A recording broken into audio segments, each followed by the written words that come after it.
نبی علیہ الصلوۃ والسلام فرمای وی خلق چې واده کوي د څلورو وجو نه واده کوي د زنانه سره.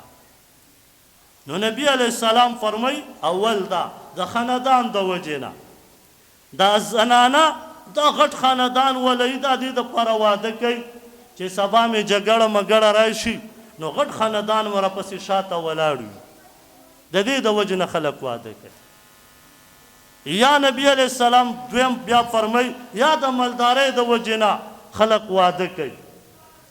چې مالدار زنانې سره واده وکړم چې بس بیا تیاری خورم،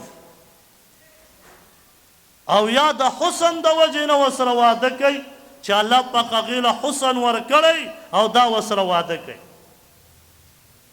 او نبی علیہ السلام فرمای څلورم یا د دیندارۍ. نو نبی علیہ السلام فرمای تاسو دیندار زنانو سره وادونه وکړئ، دیندار خاص کړه، رواجونه به پکې نه وي، رواجونه به پکې نه وي. تا ته به د زنانو د کور نه هلک کور ته سوال جواب راځي چې هلکه نه دسکه ډمخانې منم، نه دسکه داسې د شریعت خلاف جنجونه منم، نه دسکه دا منم چې ته زما کور ته راشي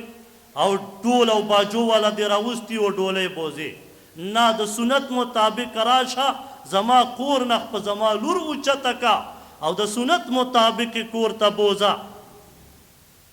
تا ته به د کور والا زنانه سړي ته داسې سوال جواب لګي چې داسې داسې به کې دینداره دای